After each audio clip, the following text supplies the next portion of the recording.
cinciripit gula batu kejepit. Aduh Yayi. Keparat tenan. Lah kok dadi Bagong kok ucape kok mandi. Bagong wong edan. Kapok kowe.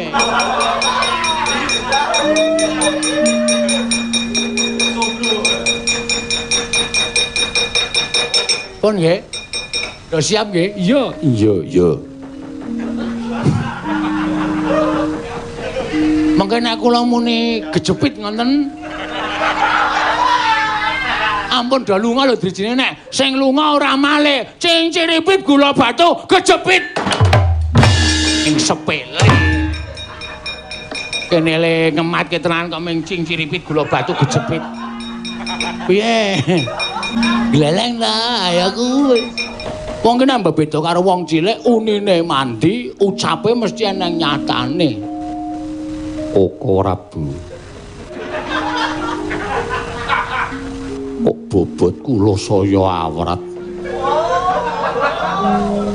Aku dhewe ya gumun lah iki. Iki kok mataku padange ra jamak-jamak. Ayo, kapokmu kapan kowe?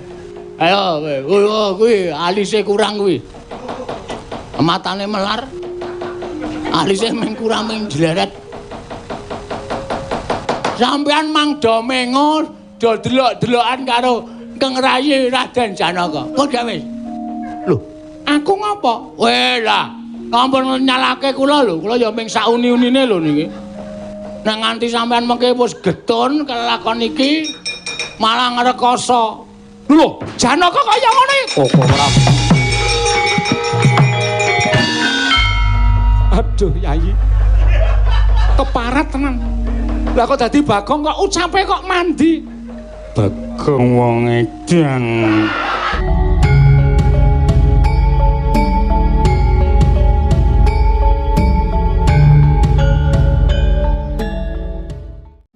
Bagong wong edan.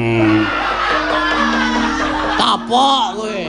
Saya suwe ora mung raine ning suarane iso dadi kaya aku.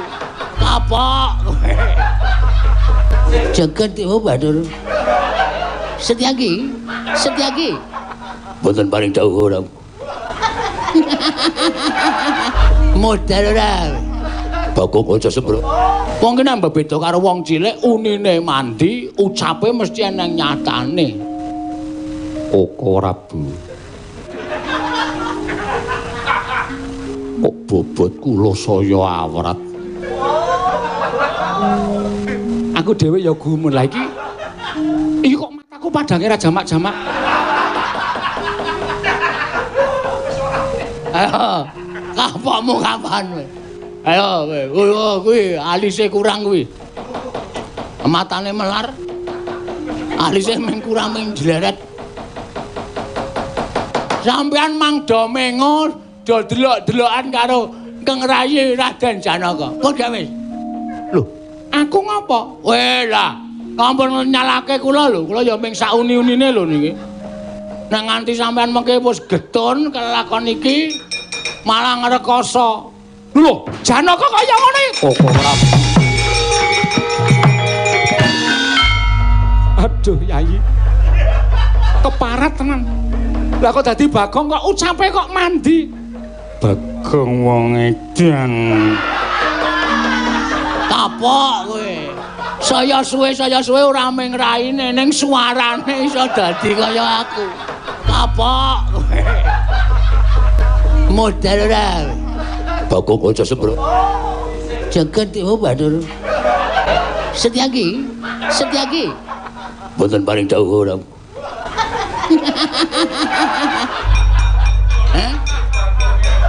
Arep ngopo? Jagat Dewa Batur iki awakku kok ngedibel iki. Mula ora sok mempermainkan wong cilik. Apa sing iso anu ditampa dongane iki mung wong sing ndek derajat pangkate lho. Wong ki nambah beda karo wong cilik, unine mandi, ucape mesti ana nyatane.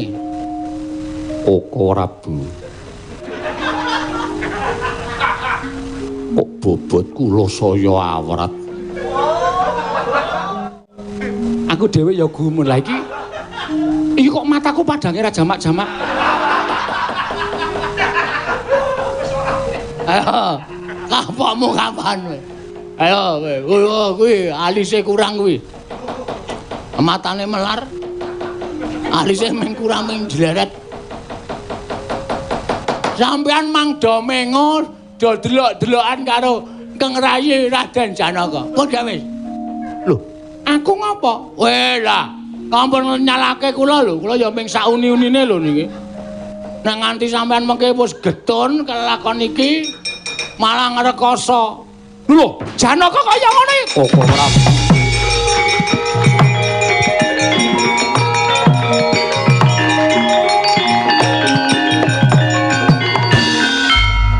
Aduh, Yayi. Keparat tenan. Lah kok dadi Bagong kok ucape kok mandi. Bagong wong edan. Kapok kowe. Saya suwe ora ming raine ning suarane iso dadi kaya aku. Bagong ora tatanan babar blas. Ya jeneng nanti kaya ngene iki piye? Iki dalam rangka proses. Proses wis. Delan. Wis lajeng ketimu mandor. Wis, Yayi. Ya lakon sing wis kelakonan dhewe ya mengko dadi lakon. Koko Prabu. Inggih kok. Tansah disia-sia. Ya kaya ngene iki lho dongane wong cilik malah ndradase.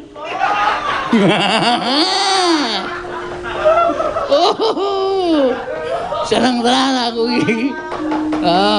Wis sah Bagong kembar telu. Lho. Aku dudu Bagong. Aku ya dudu Bagong. Kowe ra edan Bagong, kowe ra edan jaget yo Batur. Kowe ra edan ngono kae. Iki ora ming penjalukane Bagong kembar telu tak gawe Bagong kembar oke, aja kuwatir. Koko Prabu, paduka kenging menapa ora. Oh Prabu, pancen janji karo mon Kakang kuwi kleru karo Bagong. Inggih. Mula ora wajibe kowe karo aku nggunakake Bagong supaya dadi wong kang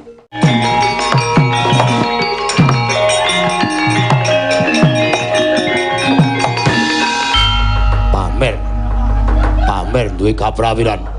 Bagong ora gelem balekke kok Prabu semban kaya wingi-wingi. Aja takon dosa, tak pecah siramu. Piye? Muni piye kowe? Kowe kepengin dadi kaya ngono apa piye? Ya ngono. Prabu Kresna kuwi dadi kaya ngono mergo tak shotke. Mergo arep gawe mengkambing hitampan aku di depan para dewa. Aku nggak mungkin. Nggak mau. Nemeng dikambing kita akan mau ora carane kaya ngono. Ora gelem balekke. Iki merganing patimu. Piye? Mandya ucapku arep sikara karo Bagong kuwalat kowe Setyaki.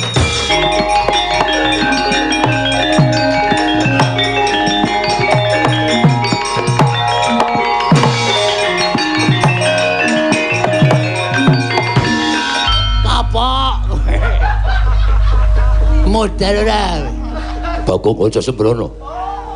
Jagat yo Badur. Setyaki. Mboten paring dawuh ora.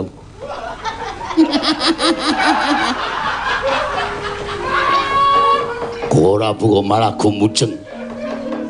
Wih lah Bagong bengi iki dadi lakon tenan. Wis kene do mlumpuk. Bagong ora sembrono. Mangilo.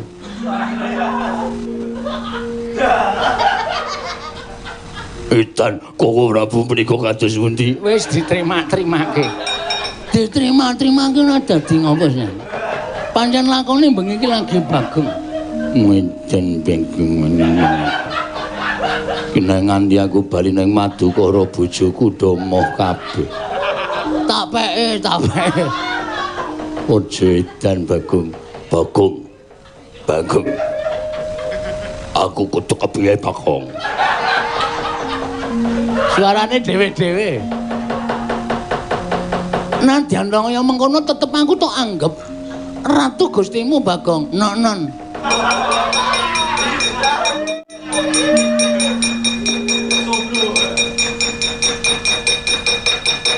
Pun nggih.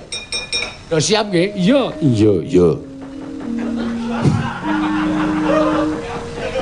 Mengke nek kula muni gejepit ngoten. Impen Titiyani kuwi wancine jam 09.00 tekan jam 12. Kuwi mung wong duwe pepinginan sing ora kelakon tegese wong lindur, wong ketonto. Upamane kepengin tuku penganggon mongko urung kelakon nganti ketonto kegawa ning ngimpi kuwi jam 09.00 tekan jam 12 Titiyani.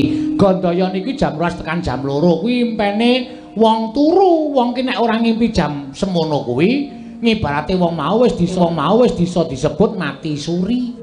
Oh, malah kowe ngerti. Lah terus impen sing pungkasan ya kuwi Puspa Tajem utawa Kadara Dase kuwi jam 2 bengi tekane jam 4 esuk. Kuwi impen sing bakal ana maknane. Aku ngetangi gregah kuwi wis krungu kluruking jago. Lah nek ngono impenmu kuwi klebu impen Puspa Tajem utawa Kadara Dase. Kuwi impen sing ana maknane. Terus maknane apa? Lah kuwi sing aku ora ngerti wong aku ora nggawa bukune. Monggo biasane aku ki nek ngimpi mesti tak tileki nggon buku. Nek ngimpi segara kuwi ya paling ora 0. Terus nek kapal kuwi 4 ya tukunen bolak-balik. Totok mudar ora. Wong impen tenanan kok malah disambung rapet ki sing ora-ora. Lah aku ya ora dong kok. Ning saya suwe kok atiku saya melang-melang kaya ninggal jejabang nepi ning Balumbang. Ku geneng apa-apa ya, Lung. Lah wong ado puruke kok kowe iki arep ngopo? Umpama kowe iki tekan nggone Semar, arep tetulung karo Semar, ya wis kesuwen to, Gek. Wong tanah sabrang karo tanah Jawa ki dadak liwat segara kok. Aneh-aneh. Mbok ya wis ora usah gagas sing werna-werna, gagas karo uripmu lan uripku ayo golek juragan ratu sabrang sing anyar terus diderekke. Wis ngono wae, netepi karo kewajibane awake dhewe urip ning alam padang minangka dadi batur sing tukang tutur-tutur karo bendarane awake dhewe yen ana tumindak sing ora bener. Kuwi kewajibane awake dhewe ora usah dadak aneh-aneh. Lah iya. Ning kok atiku ora kepenak, atiku krasa ora jenak. Ora sato gagas, wis to. Nek tok gagas terus-terusan malah ora prayoga kedadiane. Wis saiki ngene, budal kowe arep ngajak nendi, ayo tak derekke. Perkara impenmu kuwi sisihna saka rasamu. Mengko nek kesuwen kowe karo aku ora netepi kewajiban, malah ngrekoso. Nampa duka saka dewa malah ora kepenak uripe awake dhewe lho, Gek.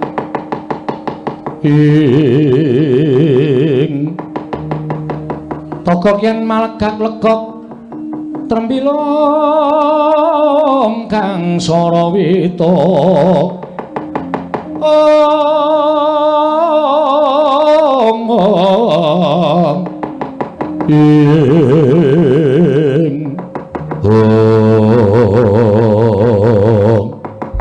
dereng ngantos bijah iku togok tuwin kuwi ora bilung kedadak ingkang mletek-mletek saking katebian nyumurupi lenggah iku ora togok Catugara. Nah, candak kowe wae. Aja kaget wae aku sing teka, anakmu lanang anake Semar Bagong wae. Aku sowan ya wae togok sayangku.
Satri gumulung mangrempake wadya Makiri rero nanggono magawe gelarira wang-wang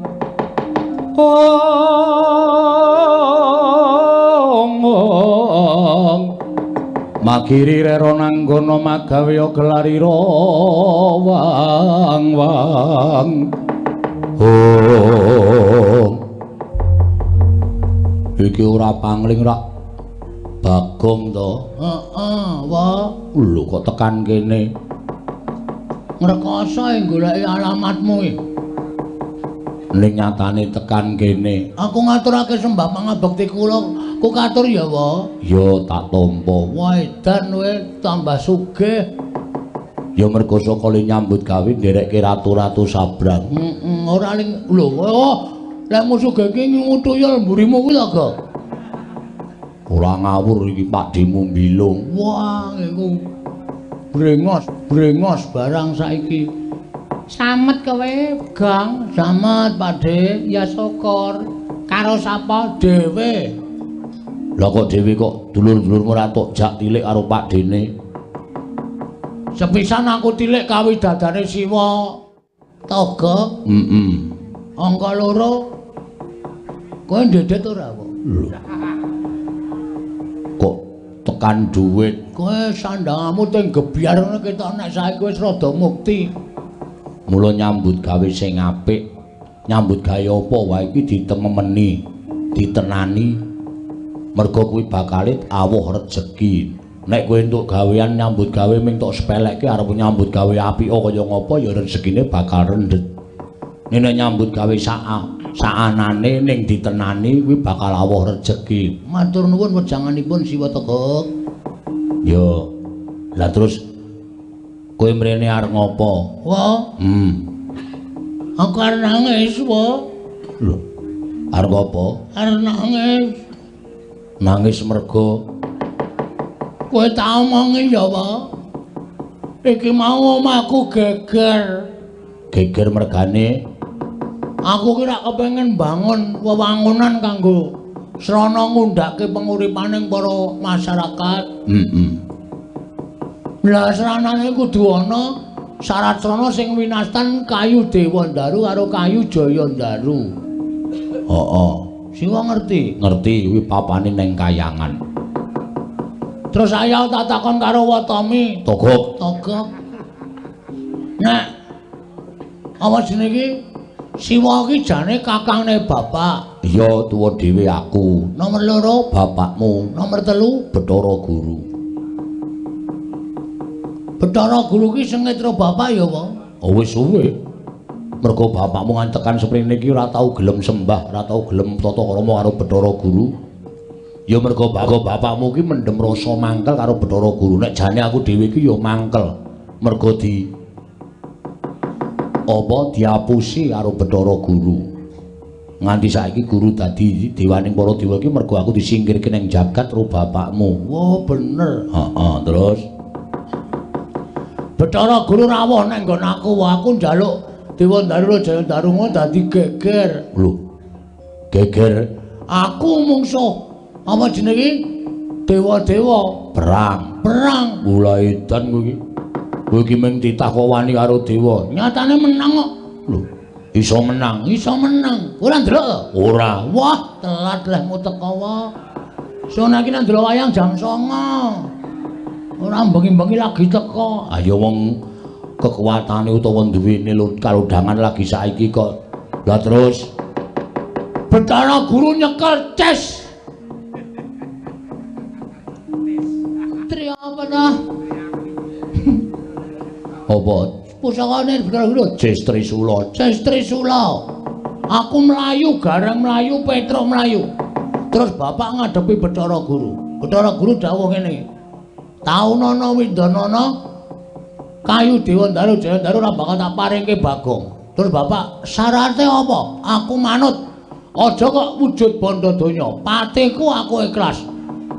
Nek kakang ikhlas patine dadi srana syarat bebono kayu Dewandaru Jayandaru.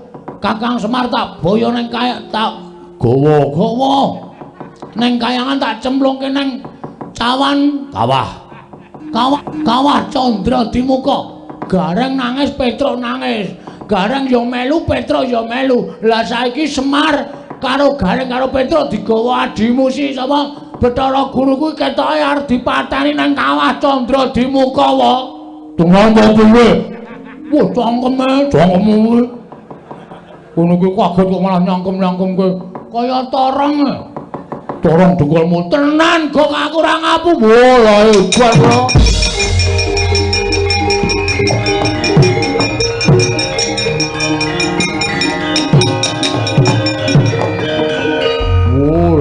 Prayo jan manik maya kuwi piye to ya? Karo kakane kok isih sengit kaya ngono kuwi. Lah terus piye, Gong? Lah, aku rene iki aku arep nyuwun senjata pitulung karo Siwataka. Gandeng kowe kakane bapak. Nek kowe ora mbelani bapak, berarti kowe iki ora tresna karo bapak. Aku tresna karo bapakmu. Saiki piye carane Siwataka supaya mbelani karo bapak? Wis ngono wae. Nek Siwa ora gelem mbelani karo bapak, ora mung aku sing ora trima. Nek sak anak putuku ora trima karo Wataka, ajar dhewe kowe.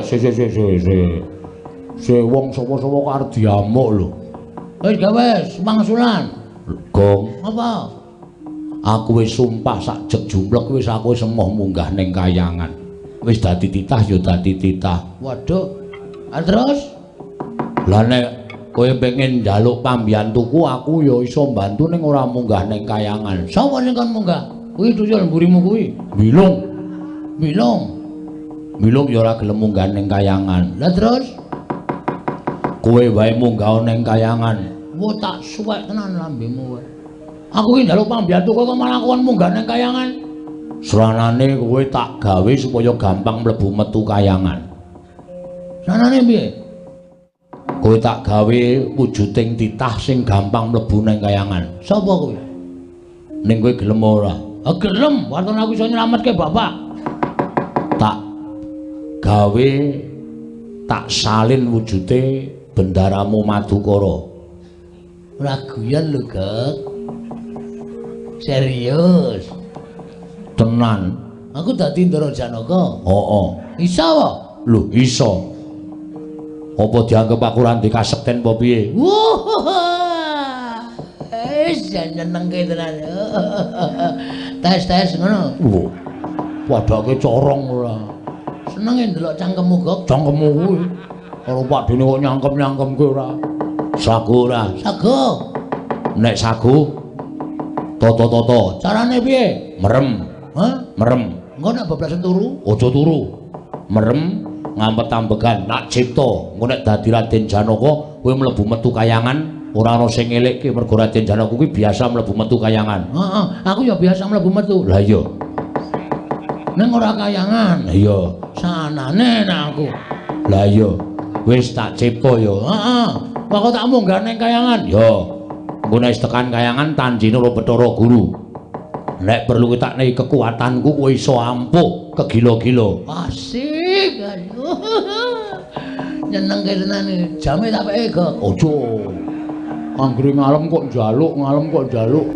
Apa-apa arep dijaluk apa? Waduh, untune dibehel. Gleleng tenan. Wah, gaya tenan saiki jan kemajuan iki. Ya wis men karang ya. Karepe Mbok Dimu. Mbok Dewi isih berapa? Isih. Tapeke. Lho. Apa-apa arep dijaluk ora? Wis gak gawe dadi gawe aku. Tak gawe kok aja kuwatir.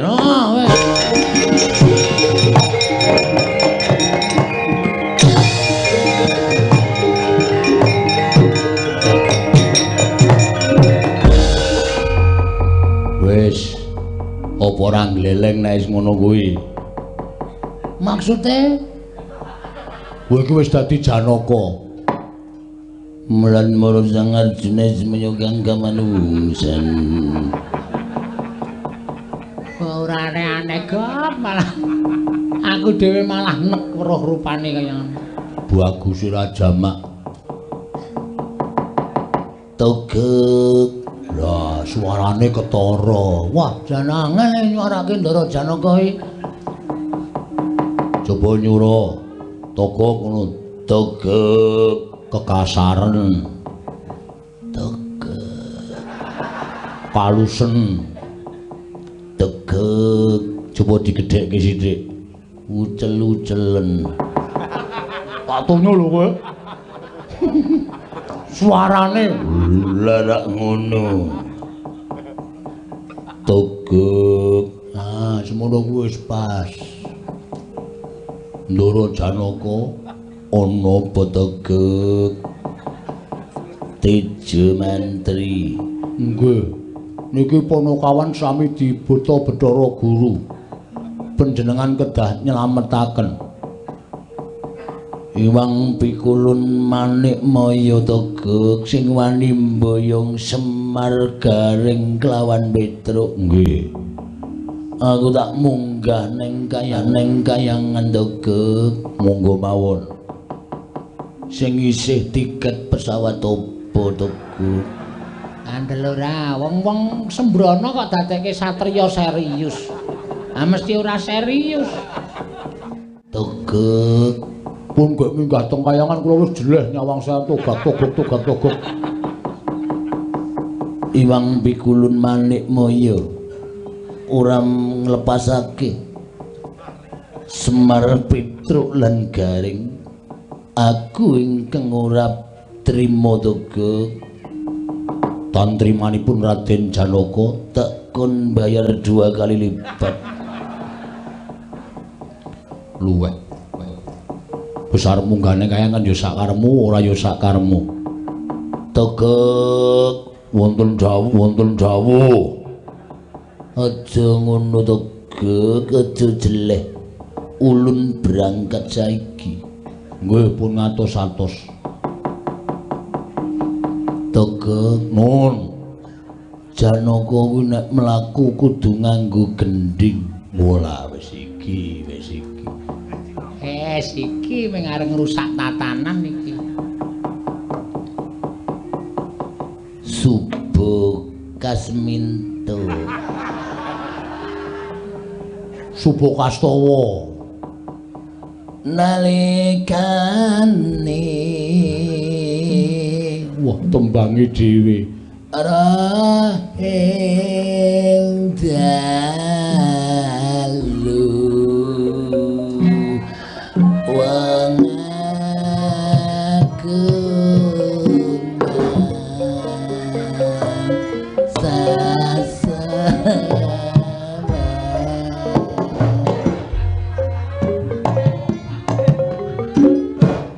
sirap kang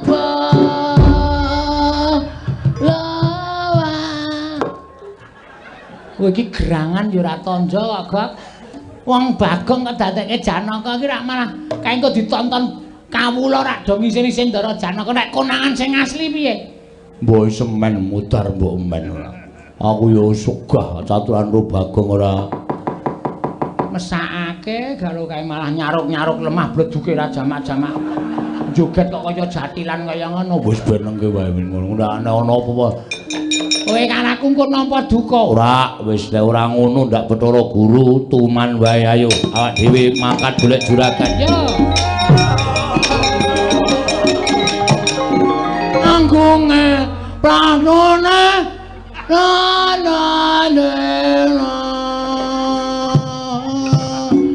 perkleper cawete mabur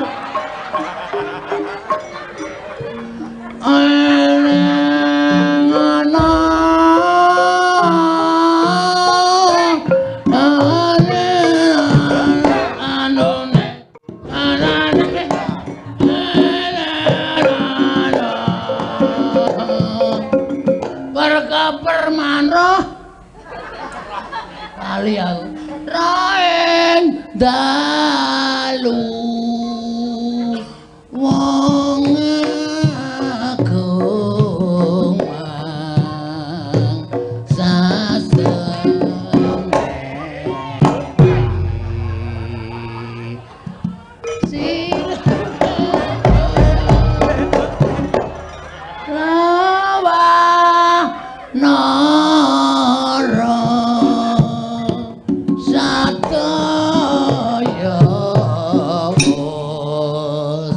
sami golek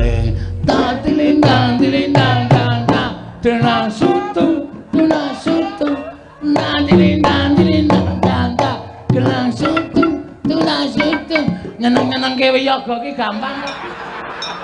Mendora ngantuk. Pukulun. Lali aku. Yang perjiwatan. Boyo mirah boyo ingsun sun remet. Dadi mecodot. Pukulun kula ingkang sowan wonten ing Kaiwangan Suralaya Pukulun. Kula ingkang abdi utawa tita pujangkara pun Janaka. Pukulun boten mangsulaken Kakang Semar Petruk lan Gareng kula ngamuk wonten ing Kayangan Pukulun. Mulatmana Sang Arjuna semuanya kang kamanungsan liwat kene belok kiri lurus wae. Ora iso suno. Pukulun, aja lali meneh Pukulun. Kula ingkang sowan wonten ing Kayangan Suralaya Pukulun.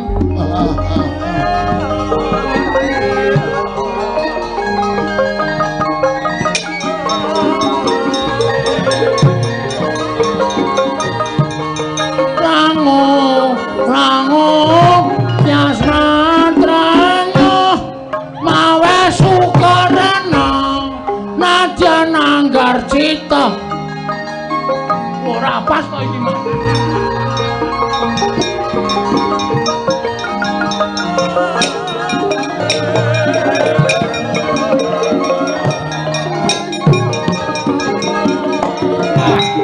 Melayu wae.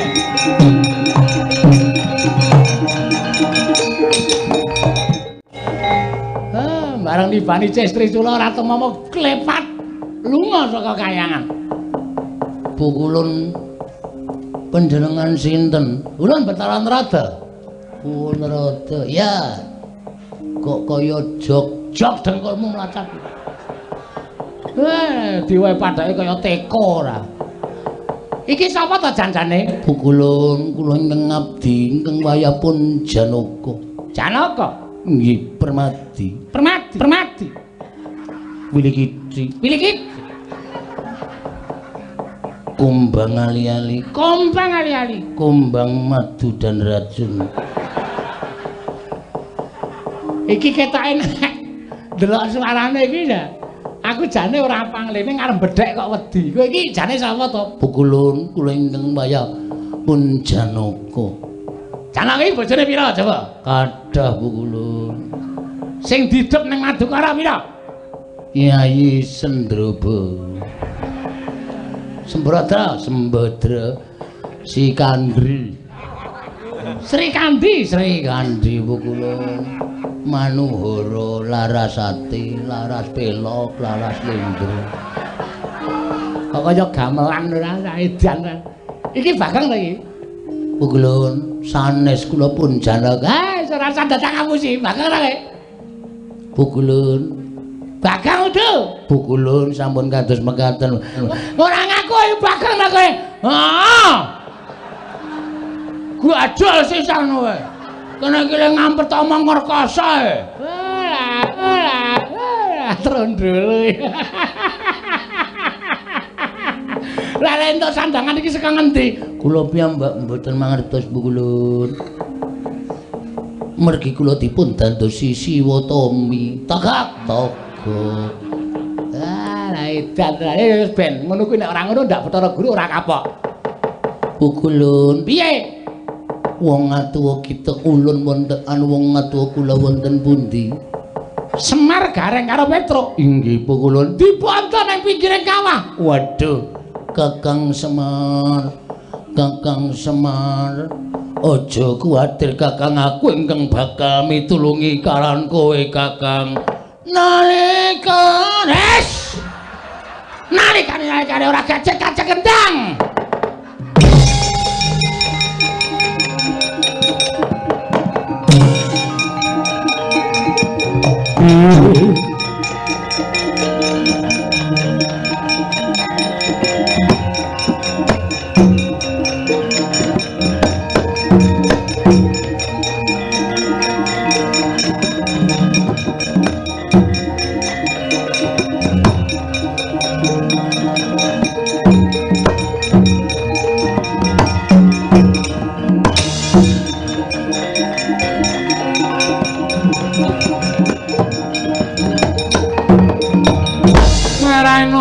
Bang Mangaruna kadinetrane nganggo rapo sataning kukila ring kanigara saketer kene donganing kunglir wuwuh sing pini panca Kakang Semar aku ingkang prapta Kakang aku teka bareng karo prapta Kakang Kakang Semar kowe tak tambani tak grayang nganggo tanganku muga-muga waluya nirmala temajati jati temal nirmala waluya Kakang Badranaya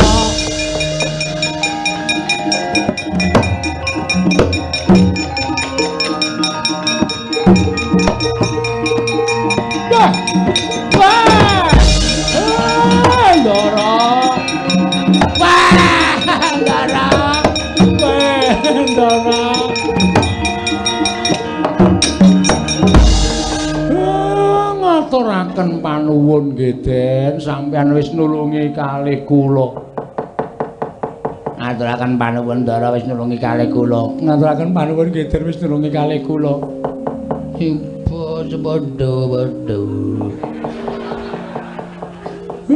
sampeyan kok prisa kula teng mriki Google Map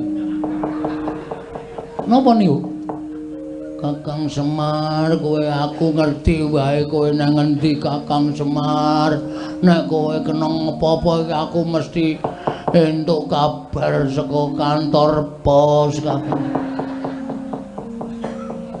yo kiai kok kaya udu ya rek iki kok ndara kok suarane kok kaya bar watuk to iki nala garang petereo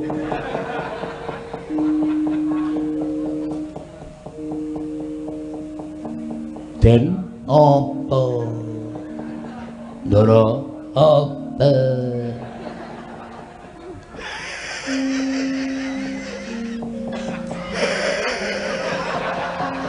oh genah udu Ndara kok guyune kok nganti nging-nging wah Ndara Janaka gundule atos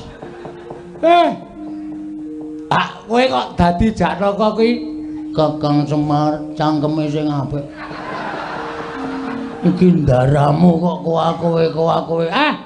Kowe tendang modar kowe. Suarane ora pangling. Kakang Semar. Isih ketara. Kakang Semar. Tetep ketok ya, Truk. Kakang Semar. Gegeden. Slendrik. Begeden kok slendrik ora. Aneh-aneh ora. Kakang Semar ayo padha mapan ana ing ngendi ku jenenge? Ngendi Truk? Kok Selakanda Warubinangun. Ngopo? Kakang Semar basa. Kakang Semar ki wong tuwa, kena nggo patuladan. Ora basa karo Bendara. Dosa Kakang Semar tak sanggane. Ora apa-apa. Ngopo ning Selakanda Warubinangun? Piknik Dharma Wisata. Saedan. Wis ayo aja kokean pertingsing. Pertingsing ki apa ning embok ora arti. Sing sok muni pertingsing ki ming Bagong. Asli kowe. Ambok modar kowe ketrucut cangkeme ora. Asem. Ayo Kakang Semar ana ing Bale Marti Ukunda. Jaya Binangun Kakang. Wis ben nek konangan sing asli diajar mbok men.